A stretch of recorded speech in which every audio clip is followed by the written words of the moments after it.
नमस्कार, आप देख रहे हैं न्यूज 24 एक्सप्रेस और मैं हूं आपके साथ मनीषा पाटीदार। बढ़ते हैं अपनी खास खबरों की ओर।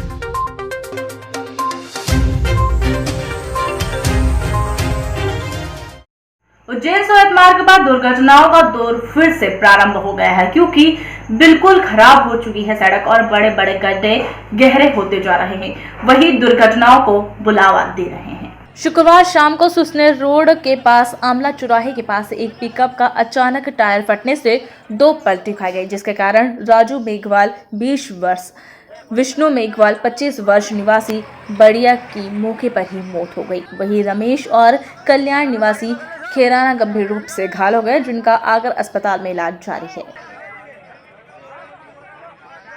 आगर से नजीर अहमद की रिपोर्ट। राजनाथ गांव में 26 जून 2020 को वन मंत्री तथा जिले के प्रभारी मंत्री मोहम्मद अकबर के अध्यक्षता में आज वीडियो कॉन्फ्रेंसिंग के जरिए जिला खनिज संस्थान न्यास राजनाथ गांव की शासी परिषद में बैठक आयोजित की गई।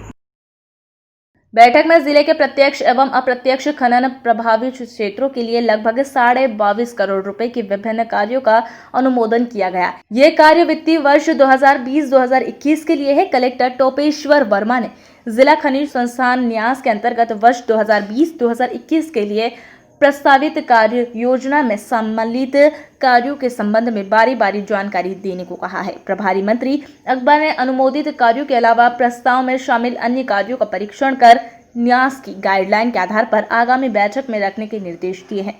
कलेक्टर में सभा कक्ष में वीडियो कॉन्फ्रेंसिंग के जरिए मौला मानपुर विधायक इंद्र शाह, डोंगरगढ़ विधायक भुवनेश्वर बघेल, कलेक्टर टोपेश्वर वर्मा, पुलिस अधीक्षक जितेंद्र शुक्ला, सीईओ जिला पंचायत श्रीमती तनुजा, सहायक कलेक्टर श्री ललितादित्य, मुख्य चिकित्सा एवं स्वास्थ्य अधिकारी डॉक्टर मिथिलेश चौधरी, जिला खनिज संस्थान न्यास के परियोजना समन्वय एवं एसडीएम राजनाथ श्री मुकेश रावटे सहित विभिन्न विभागों के अधिकारी बैठक में मौजूद रहे। बैठक में पेयजल से संबंधित 15 कार्यों के लिए 1,97,00,000 रुपए, पर्यावरण संरक्षण के अंतर्गत एक कार्य के लिए 50 लाख रुपए, स्वास्थ्य के अंतर्गत 10 कार्यों के लिए 6,81,86,000 रुपए, नरवा गरवा घुरुआ बड़ी योजना के अंतर्गत 2 करोड़ रुपए, शिक्षा के अंतर्गत 8 कार्यों के लिए 7,81,000 रुपए, उद्यानिकी के अंतर्गत 2 कार्यों के लिए 41 लाख रुपए, क्रीड़ा के अंतर्गत 1 कार्य के लिए 16,50,000 रुपए तथा अधोसंरचना विकास के 5 कार्यों के लिए 1,74,90,000 रुपए का अनुमोदन किया गया है। प्रभारी मंत्री अकबर ने वीडियो कॉन्फ्रेंसिंग के माध्यम से कहा कि जिले के खनिज संस्थान न्यास में विभिन्न विकास कार्यों के लिए स्वीकृति देने में स्पष्ट रूप से गाइडलाइन जारी की गई है। गाइडलाइन के आधार पर शिक्षा, स्वास्थ्य, पेयजल सहित अन्य मुद्दों पर धनराशि स्वीकृत की जानी है। जिला खनिज संस्थान न्यास के कार्य स्वीकृत करते समय गाइडलाइन का सही तरीके से पालन होना चाहिए। कलेक्टर ने बताया कि विधायकों और जिला खनिज संस्थान न्यास के शासी परिषद के मनोनीत सदस्यों द्वारा प्रस्तावित कार्यों के लिए कार्य योजना में 2.5 करोड़ रुपए का प्रस्ताव किया गया है। प्रभारी मंत्री अकबर ने इस संबंध में विस्तृत प्रस्ताव भेजने के निर्देश दिए हैं। उन्होंने कहा कि प्रस्ताव में जो कार्य गाइडलाइन के अनुरूप होंगे उन्हें आगामी बैठक में अनुमोदित किया जाएगा। प्रभारी मंत्री अकबर ने जिला खनिज संस्थान न्यास के अंतर्गत स्वीकृति के लिए विधायकों से प्राप्त प्रस्तावों का समुचित परीक्षण करने के निर्देश दिए। उन्होंने कहा कि प्रस्तावित कार्यों में जो कार्य न्यास से स्वीकृत होंगे वहीं उनकी जानकारी विधायकों को अनिवार्य रूप से देनी होगी। जिला खनिज संस्थान न्यास के शासी परिषद की बैठक में डोंगरगांव विधायक दलेश्वर साहू एम्स रायपुर से मोबाइल के जरिए शामिल हुए। बैठक में विधायक दलेश्वर साहू जैसे ही वीडियो कॉन्फ्रेंसिंग से जुड़े, प्रभारी मंत्री अकबर ने तत्काल उन्हें स्वास्थ्य की जानकारी ली।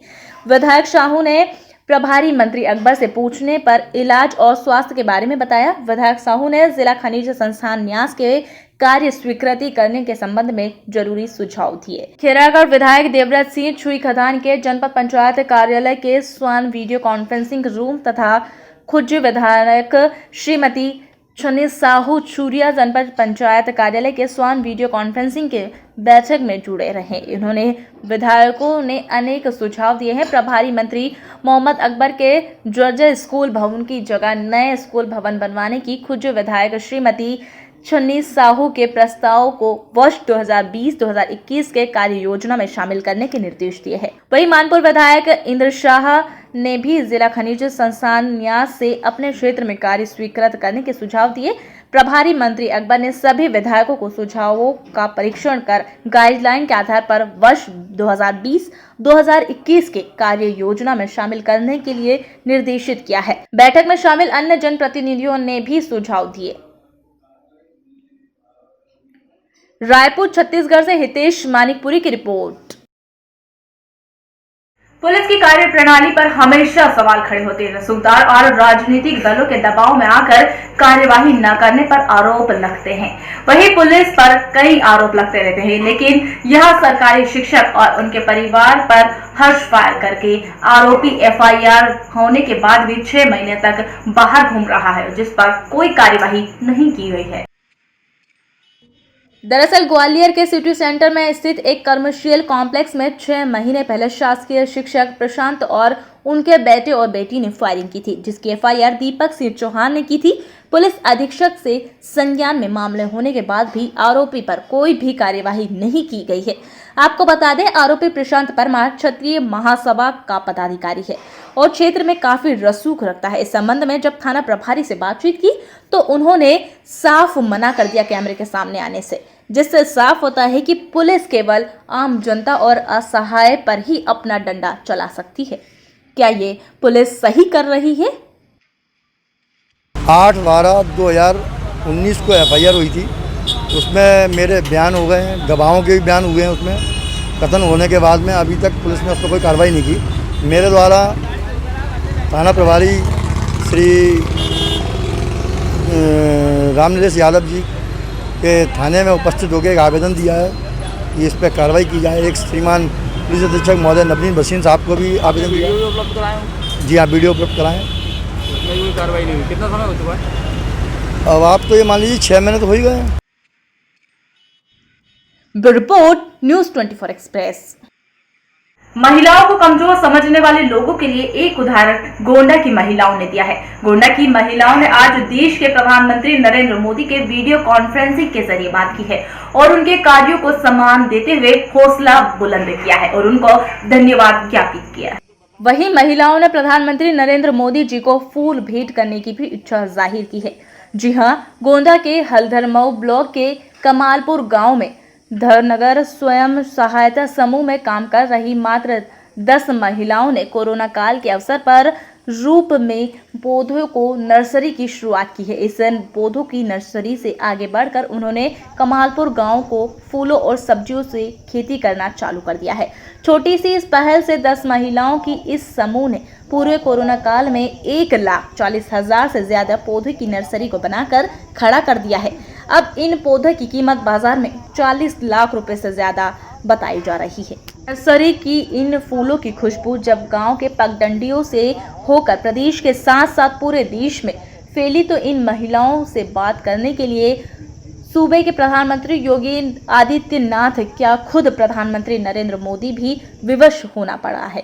महिलाओं के इस सराहनीय कार्य का धन्यवाद ज्ञापित करके देश के प्रधानमंत्री नरेंद्र मोदी ने आज बाकायदा वीडियो कॉन्फ्रेंसिंग के जरिए कमालपुर गांव में इन महिलाओं को इकट्ठा कर उनका धन्यवाद ज्ञापित किया है। साथ ही PM मोदी ने उनके इस संघर्ष को दास्ताना का साझा दिया है। उन्होंने आश्वासन दिया है कि आगे जो भी सहायता उनको केंद्र व प्रदेश की सरकार से चाहिए वही उनके साथ तत्काल मुहैया कराई जाएगी। माननीय प्रधानमंत्री जी द्वारा आज, क्योंकि ये स्वयं सहायता जो समूह है आत्मनिर्भरता की तरफ है और इनके अपने स्रोतों से ये जो अपने काम से जो आय कर लेती हैं उसके बारे में माननीय प्रधानमंत्री जी द्वारा जाना गया और ये जाना गया कि कैसे आपने समूह स्थापित किया, कैसे आपको इसके बारे में जानकारी हुई। तो इनके समूह की अध्यक्ष विनीता पाल और उनके सदस्यों द्वारा माननीय प्रधानमंत्री जी को और माननीय मुख्यमंत्री जी को ये अवगत कराया गया कि कैसे ये समूह चला रही हैं और इन जो समूह की महिलाएं हैं इनके द्वारा ये अपेक्षा की गई कि ये ऐसे ही अपना काम करते रहें और इनको आगे भी रोजगार के जो साधन है मुहैया कराते जाएं ताकि ये मेहनत कर अपने परिवार को आगे ले जा सके। Bureau report news 24 express. बाना में समाजवादी पार्टी के कार्यकर्ताओं के द्वारा आज पेट्रोल और डीजल के दामों में बढ़ोतरी को लेकर जिलाधिकारी के माध्यम से राष्ट्रपति को ज्ञापन भेजा। डीजल पेट्रोल के दाम वापस लो, वापस लो, वापस लो। वही युवजन सभा के जिलाध्यक्ष व सपा के जिलाध्यक्ष के निर्देशन में जिलाधिकारी कार्यालय पहुंचकर सत्ता पक्ष सरकार पर निराशा साधते हुए बताया कि यह गरीब और किसान के विरोधी सरकार है। किसान इस समय बेहद परेशान है और निरंतर तेल की कीमतों पर वृद्धि कर रहे हैं, जो आम इंसान व किसान अधिक भरपूर है। वही समाजवादी पार्टी के जिलाध्यक्ष विजय करण यादव के निर्देशन में आज सपा के कार्यकर्ताओं द्वारा युवा जन सभा के कार्यकर्ताओं द्वारा सत्ता पक्ष के बीजेपी सरकार को आड़े हाथ लेते हुए कहा कि सरकार पेट्रोल और डीजल के दामों की निरंतर वृद्धि करती जा रही है, जो सरासर आम आदमी और किसान पर बोझ महसूस हो रहा है। भारतीय जनता पार्टी की सरकार किसान विरोधी सरकार है, क्योंकि इस समय वर्तमान में किसानों की जुताई बुआई का काम चल रहा है और केंद्र सरकार के द्वारा डीजल पेट्रोल में वृद्धि की जा रही है, जो कि किसान के साथ नाइंसाफी हो रही है। समाजवादी पार्टी के पूर्व जिलाध्यक्ष शमीम बांदवी ने कहा कि हमारे बुंदेलखंड व प्रदेश का किसान 90% किसानी पर ही आश्रित होता है। जब किसानों के उपकरण संचालित के लिए साधन ही सुलभता से नहीं मिल पाएंगे तो खेती किस आधार पर किसके आश्रित होकर करेगा।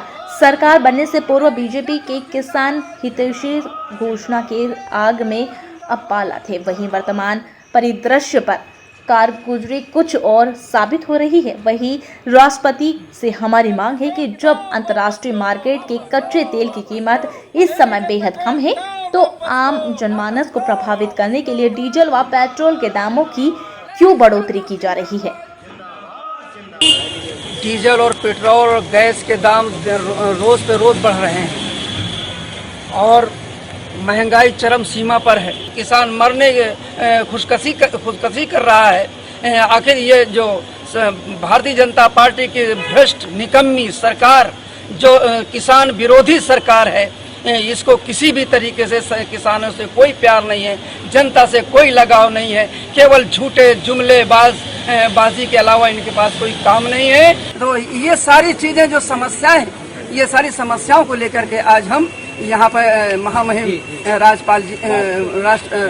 राष्ट्रपति जी को इसका ज्ञापन देने के लिए यहाँ पर आ गए। ये जो भाजपा की केंद्र सरकार जो है, जिस तरीके से लॉकडाउन लगा है, लोग इतना बेरोजगारी में परेशान हैं और ऊपर से ये जो है लोगों के ऊपर ये डीजल और पेट्रोल के दाम बढ़ा करके इतनी महंगाई में वैसे ही मार कर रही है। तो डीजल पेट्रोल के बड़े दामों की महंगाई के विरोध में हम लोग आए थे कि इसके दामों को कम किया जाए, जनता को, किसानों को कुछ राहत मिले और मतलब ताकि देश हमारा सुचारू रूप से चले। आज हम लोग डीजल पेट्रोल को भी पछाड़ के आगे निकल गया है, उसके विरोध में ज्ञापन देने आए थे। हमारा देश कृषि प्रधान देश है। डीजल बढ़ने से किसानों की कमर टूटेगी।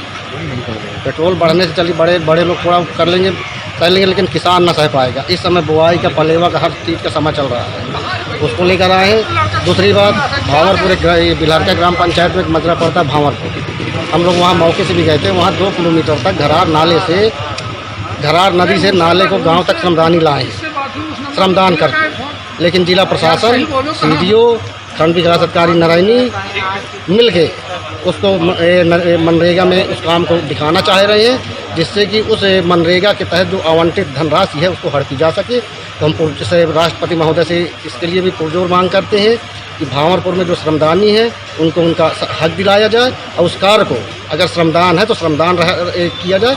मनरेगा में वहाँ पर एक फर्जी पत्थर लगा दिया गया है, ना तो उसमें डेट पड़ी है, ना कुछ पड़ा है, ना एक कार्य की लंबाई पड़ी है, लेकिन ये घोषित करने की कोशिश की जा रही है कि ये कार्य मनरेगा से हुआ है। और पचोखर में जो मूर्ति तोड़ी गई बाबा साहब भीमराव अम्बेडकर जी की 3 बार तोड़ी गई है, उन अपराधियों को तत्काल पकड़ा जाए, उस भूमि को अम्बेडकर पार्क में घोषित किया जाए। Report news 24 express. युवा कांग्रेस जिला उपाध्यक्ष नितिन वर्मा ने बताया कि पिछले दिनों से लगातार बढ़ रहे पेट्रोल व डीजल के दामों से महंगाई बढ़ रही है, जिसका नुकसान गरीब जनता को पड़ रहा है। पहले कोरोना महामारी से हुए नुकसान की भरपाई पूरी नहीं हुई है और पेट्रोल डीजल के दामों में आम आदमी पिसता चला जा रहा है। आज चित्तौड़गढ़ युवा कांग्रेस के जिलाध्यक्ष नवीन सिंह तंवर ने आज चित्तौड़गढ़ कलेक्ट्रेट पर विरोध प्रदर्शन कर नरेंद्र मोदी का पुतला फूंका, जिसमें पूर्व प्रदेश महासचिव युवा कांग्रेस अभिमन्यु सिंह, उपाध्यक्ष नितिन वर्मा, विधानसभा अध्यक्ष युवराज, श्रीमती माली वही युवा कांग्रेस कार्यकर्ताओं के साथ मिलकर सोशल डिस्टेंसिंग की पालन करते हुए मास्क लगाकर विरोध प्रदर्शन किया। विरोध प्रदर्शन में पार्षद शैलेंद्र सिंह, सुमित रौनक, संजय सहित कई कार्यकर्ताएं मौजूद थे। चित्तौड़गढ़ से दिनेश लोहार की रिपोर्ट। अखिल भारतीय दैनिक ब्राह्मण महासभा महिला प्रकोष्ठ चित्तौड़गढ़ द्वारा कलेक्ट्रेट चौराहे एवं शहर के कोतवाली में कोरोना को रोकने के लिए निस्वार्थ सेवाएं दी गई, जिसका महिला प्रकोष्ठ द्वारा अपर्णा पहनाकर अभिनंदन एवं स्वागत किया गया। वही कोरोना योद्धाओं को मास्क वितरण किए गए हैं एवं सभी को जूस पिलाया गया। इस अवसर पर वरिष्ठ उपाध्यक्ष श्रीमती मंजू त्रिपाठी, राष्ट्रीय पुरोहित संगठन मंत्री सीमा शर्मा, कोषाध्यक्ष लीला भट्ट, निधि शर्मा, सांस्कृतिक मंत्री रेखा भट्ट, उमा शर्मा आदि उपस्थित थे, जिनका जिलाध्यक्ष श्रीमती मंजू लता शर्मा ने सभी का आभार व्यक्त किया।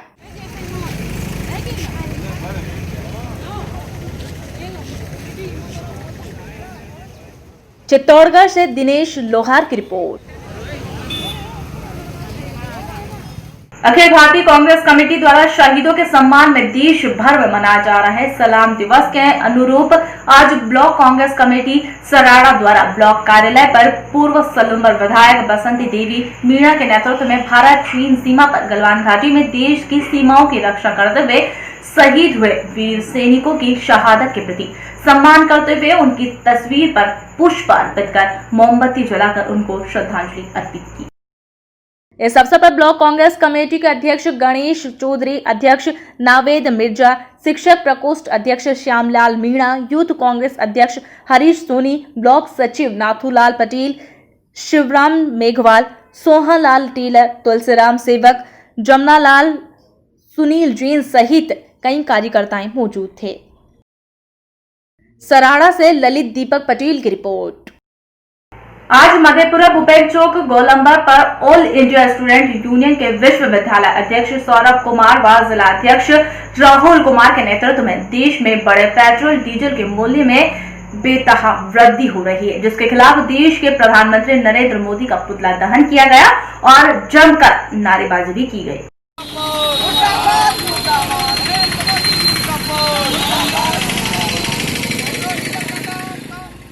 मौके पर ऑल इंडिया स्टूडेंट्स यूनियन के राष्ट्रीय महासचिव मुरारी कुमार ने पत्रकारों को संबोधित करते हुए कहा कि आज देश में किसान, छात्र, नौजवान, बेरोजगार विरोध सरकार का राज कायम है, जैसे ना तो गरीब मजदूर जनता की कोई मतलब है, ना ही देश के व्यवस्था से।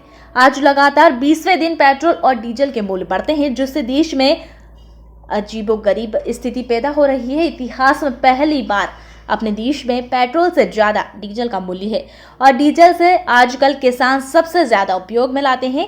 किसान अभी ट्रैक्टर से जुताई करके अपना प्रमुख फसल धान की बुवाई करता, लेकिन अब कहां से करेगा, क्योंकि स्मृति ईरानी जी ने जो चूड़ी पहनना छोड़ दी है। क्योंकि जब कांग्रेस के राज्य में पेट्रोल, डीजल, गैस के दाम बढ़ता था तो मैडम जी सरकार को चूड़ियां भेजती थी, तब जाकर सरकार दाम कम करती थी, मगर अब तो चूड़ियां भेजने वाली ही नहीं है। इसलिए हम लोग आज महंगाई करने वाले सरकार का, प्रधानमंत्री का पुतला दहन कर रहे हैं और आगे भी ऑल इंडिया स्टूडेंट्स यूनियन इस सरकार के खिलाफ अपना संघर्ष करेंगे ताकि सरकार को जगा सके। पुतला दहन कार्यक्रम में प्रदेश उपाध्यक्ष आशु यादव, मोहम्मद अदालत, मोहम्मद अजरफ मोहम्मद, मुशाहिद रवि अगुंशी, पुष्पक कुमार, शैलेंद्र कुमार, गौरव कुमार, विवेक कुमार, विकास कुमार राजा सहित दर्जनों छात्र नेता मौजूद थे। नरेंद्र मोदी की सरकार में भ्रष्टाचार, महंगाई बहुत चरम सीमा पर बढ़ गई है, जिसमें कि पेट्रोल डीजल दोनों बराबर हो गया है। अभी तक यह स्थिति कभी उत्पन्न नहीं हुई थी जो अभी नरेंद्र मोदी सरकार में है। यह सबसे भ्रष्ट सरकार है। यादव जी लोग क्या क्या करते थे जब पेट्रोल, डीजल और गैस का दाम बढ़ता था तो, और आज ऐसी हालत हो गई है कि डीजल का दाम पेट्रोल से ज्यादा हो गया है और किसान का बुआई नहीं हो रहा है।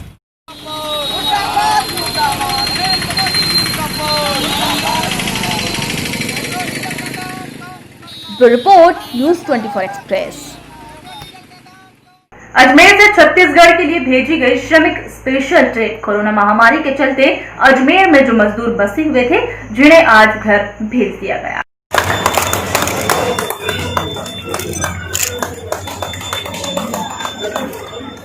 ट्रेन के अंदर 674 प्रवासी मजदूर थे, जो कि ईंट के भट्टे वहां अन्य मजदूर थे। वहीं अजमेर कलेक्टर ने बताया कि सभी को पहले स्कैनिंग की गई है, उसके बाद सैनिटाइजर किया गया, उसके बाद भोजन देकर सोशल डिस्टेंसिंग का ध्यान रखते हुए सभी को ट्रेन में बिठाया गया। यह मजदूर 674 जो अब अपने घर की ओर रवाना किए गए। मजदूर काफी खुश दिख रहे थे।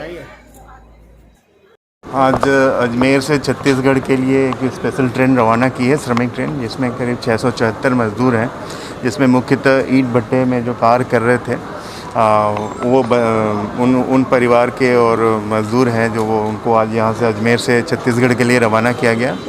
सभी को सैनिटाइज़र, मास्क और उनके भोजन की व्यवस्था की गई है। और एक संस्था है प्रयास करके NGO, उनका भी काफ़ी सहयोग रहा है। तो मैं सभी को धन्यवाद अर्पित करता हूं और उम्मीद करता हूं कि अब कोरोना से संबंधित कोई भी व्यक्ति जो है यहाँ स्टैंडर्ड नहीं है। अजमेर से मोनू कुमार प्रजापति की रिपोर्ट। गांधी चौक पुलिस के अनुसार मिरज शिवाजी रोड पर सिटी बस स्टैंड के पास ट्रक की चपेट में आने से साइकिल सवार की मौत हो गई। मेरठ बस स्टैंड के पास अमृत जल योजना के लिए बड़ी संख्या में सड़कें खोदी गई, जिसके चारों ओर लोहे की पाइपलाइन बिछाई गई, जिससे यातायात बाधित हो। मेरठ सुधार समिति मुस्तफा बुजुर्ग अल्लाह बख्श काजी ने अमृत जल वाहिनी के अधिकारियों और अन्य निगम के अधिकारियों के खिलाफ दोषी के खिलाफ मुकदमा दर्ज करने की मांग की है, क्योंकि अमृत जल योजना के लिए खोदे गए गड्ढों के कारण कई लोग जान गवा गए हैं। फक्त 2-3 वेळा सुनावणी झाली, पण महापालिका प्रशासन चालढकल करत आहे, नॅशनल हायवे चालढकल करत आहे, PWD वाले चालढकल करत आहे। आज या प्रकरणामध्ये संबंधित अधिकारी जे कोणी असतील, ड्रेनेज विभागाचे असतील, अमृत योजनेचे ठेकेदार असतील किंवा महापालिका प्रशासनाचे जे कोणी अधिकारी असतील, त्यांच्यावर जोपर्यंत सदोष मनुष्यवधाचा गुन्हा जर लवकरात लवकर दाखल झाला नाही तर आम्ही येत्या सोमवारी त्यांच्या संदर्भात कोर्टामध्ये गुन्हा दाखल करू। Report news 24 express. इस बुलेटिन में फिलहाल इतना ही। हमारे साथ बने रहने के लिए देखते रहिए न्यूज 24 एक्सप्रेस।